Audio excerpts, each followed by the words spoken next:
What's your name and what are you doing here today? My name is Brian Becker. I'm the National Coordinator of the A.N.S.W.E.R Coalition.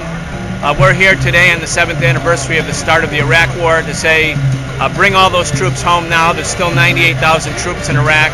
And stop expanding the war in Afghanistan. In fact, end that war as well. Instead of spending $1 billion every 2 days for war and occupation in other countries' lands, use the money to fund jobs, education, housing, healthcare, the things human beings need. Thank you. Thank you.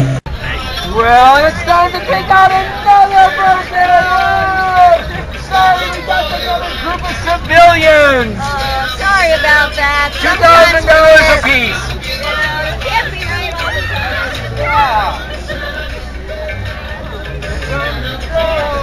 No ethnicity, it knows no religion, it knows no boundary. It is indeed the people united, and it is intergenerational. And here to prove that point, here they are, the Raging Grannies.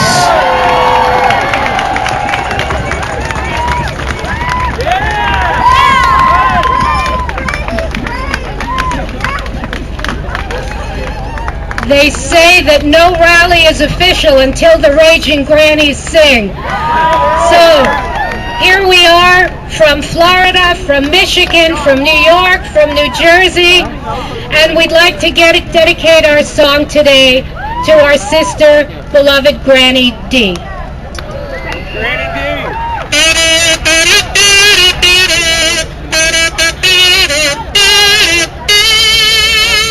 Follow the money to see why we go off to war. For 7 long years now, it's not freedom we're fighting for.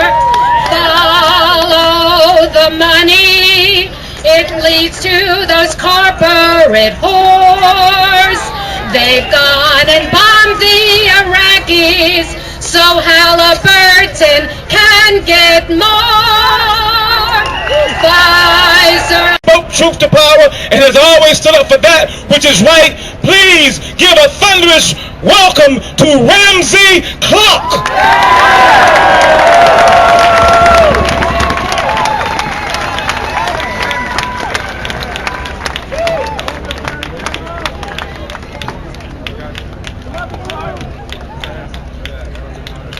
Hey, we've got our work cut out for us. And a long way to go. But we have to start with today, the 7th anniversary of the war of aggression against Iraq. The Nuremberg judgment declared the war of aggression the supreme international crime, which it pretty obviously is. Our war of aggression was against an essentially defenseless country. We don't want to recognize that. George Bush wanted to play the hero on the deck of Abraham Lincoln, you remember. But that country had been bombed to daylights in the Gulf War. Their military armament was essentially destroyed. Their infrastructure was bombed out. And on Hiroshima Day of 1970, we had forced the United Nations to impose genocidal sanctions on Iraq. I guess we chose Hiroshima Day on purpose. And that one act took more than 1.5 million lives, according to every organization that deals with health and food and children, UNICEF and Food and Agriculture and World Food Program and all the rest. 1.5 million lives were taken by sanctions imposed on the people, and 1.5 million were children under 5. Thank you! Wow, this is cool! The last time I was here on March 19th, we were freezing our asses off. So it's wonderful to see you all too. Is the honeymoon over with that war criminal over in the White House? Yeah! He became a war criminal when he was in the Senate, voting for funding these illegal wars.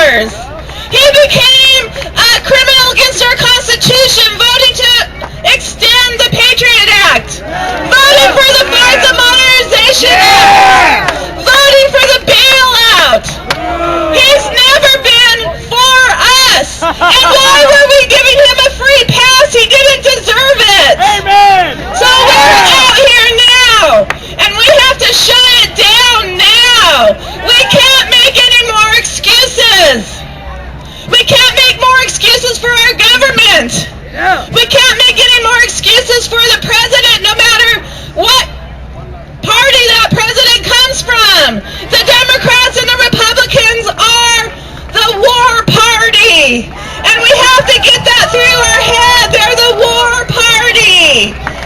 So we need you back here after the march to surround that White House and say we're not for your crappy health care bill, but you have to bring the troops home now.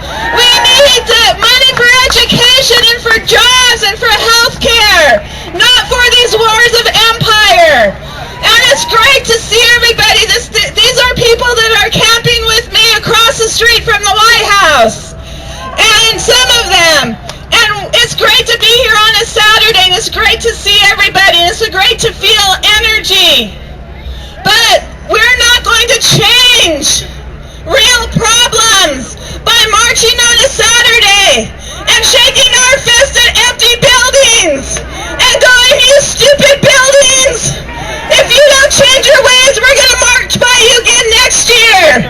No! We have to do what Mario Savio said back in the 60s. Before I'm going to close with that. Be here at 4 to help us surround the White House. Be here at 3:30. Come out to camp at 8 because the Popo is trying to shut down our camp. So be out there at 8. We need everybody there.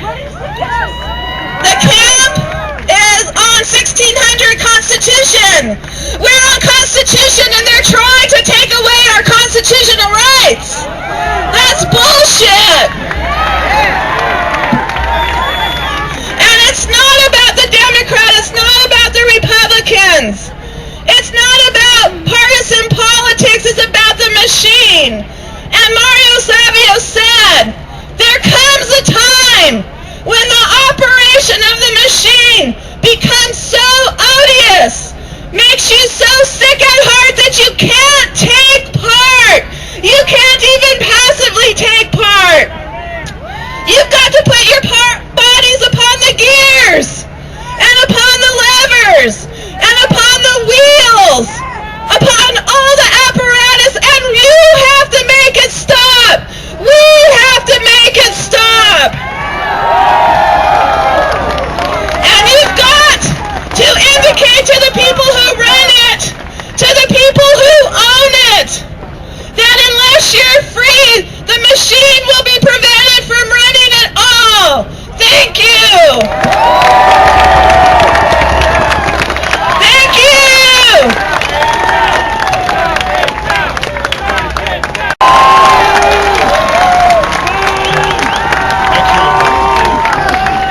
Thank you, Ear. I think you represent a majority opinion in this country that we got to shut down those two wars in Iraq and Afghanistan. 7 years ago, an outlaw presidency and vice presidency invaded Iraq on a platform of lies, deceptions, cover-ups. They violated our Constitution, international law. They have to be brought to justice.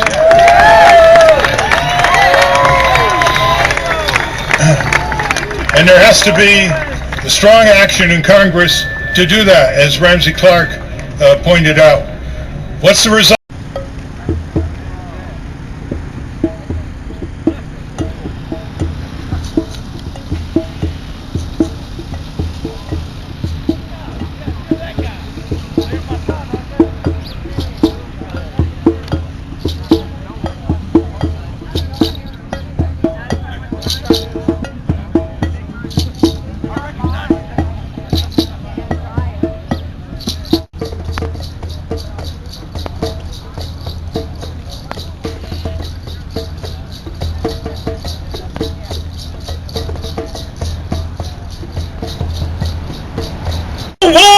Bring the troops home!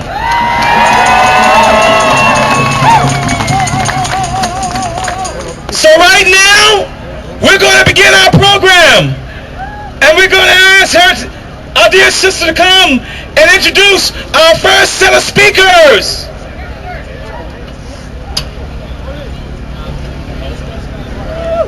Excited to be here today. My name is Nader, an A.N.S.W.E.R organizer, and we are really excited to introduce our first speaker.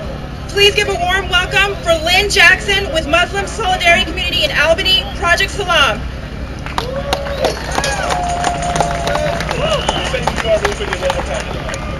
Welcome. My name is Lynn Jackson. I'm from Albany, New York, and I represent Project Salam.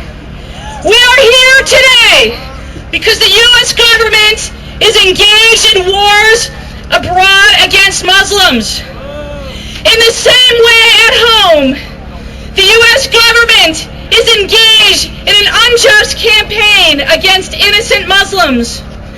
Our government has shredded the Bill of Rights. It uses secret evidence to target Muslims for preemptive prosecution. That is, prosecution before any crimes have been committed. Nice to see all your beautiful faces out here today. I want to thank A.N.S.W.E.R for letting SDS come and speak and give our spiel about what's going on in the student movement right now. Students for Democratic Society is an organization that goes back to the 60s, a great integral part of the student movement, working on civil rights, affirmative action, as well as an integral part in ending the war in Vietnam. And so we're back again. The same power that has led the war in Vietnam and against the working class popular movements has not left. They're still in power today. And in January of 2006, high school and university students reorganized SDS as there continued to be a great need for a powerful and united student movement. Not only around the issues of the imperialist wars, but the attacks that those powerfully rich continue to bring on people of this country as well. These attacks that afford the rich and powerful the luxuries that they desire. Sisters, today we are here because we stand with the people of Palestine, the people of Iraq, the people of Afghanistan, and we stand with our brothers and sisters that are being sent around the world to slaughter other poor and working people around the world. We are here to say to President Obama across the street here that we will not fight for his wars anymore, that these wars are illegal and immoral, and we will end them because a mass movement of the people in the streets will end them. When we refuse to fight, we will end these wars. Thank you.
was the turnout in Boston?